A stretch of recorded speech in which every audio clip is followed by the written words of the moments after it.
ချိန်မှာတော့ကျွန်တော်တို့အသင်းတော်ကပြင်ဆင်ထားတဲ့ဗီဒီယိုကလစ်လေးတစ်ခုကိုကျွန်တော်အတူတူကကြည့်ရှုကြရအောင်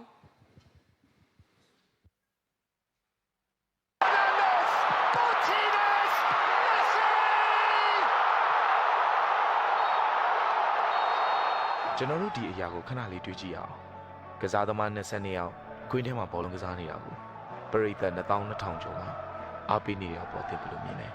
အားပေးကြည့်ရှုသူတိုင်းပါဝင်ခြင်းမရှိပေမဲ့ကိုယ်တိုင်ပါဝင်တယ်လို့အားပေးကြတယ်ကျွန်တော်တို့အားလုံးဟာအောင်မြင်မှုကိုလိုချင်ကြတယ်ကိုယ်တိုင်ပါဝင်လှုပ်ရှားပြီးရရှိလာတဲ့အောင်မြင်ခြင်းကသာလေစစ်မှန်တဲ့အောင်မြင်ခြင်းဖြစ်တယ်သို့တော့ဘုရားသခင်ရဲ့နိုင်ငံတော်ဟာကစားပွဲတစ်ခုမဟုတ်ပါဘူးရှင်ပြိုင်ခြင်းလည်းမရှိသလိုအနိုင်ရှုံးလည်းမရှိပါဘူးကျွန်တော်တို့ဟာခရစ်တော်၌အစေခံနေခြင်းဖြစ်ပါတယ်သင်ရဲ့အစေခံခြင်းကအငယ်ဆုံးသောသူတွေအတွက်လည်းဖြစ်ပါတယ်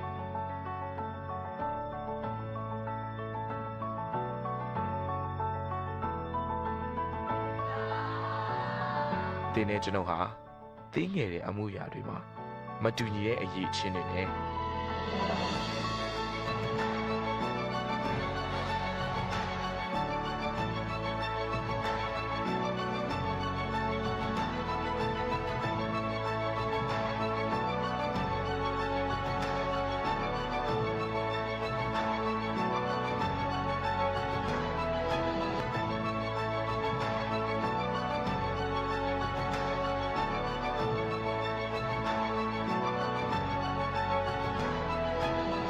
ဘုရားရှင်ရဲ့နိုင်ငံတော်မှာ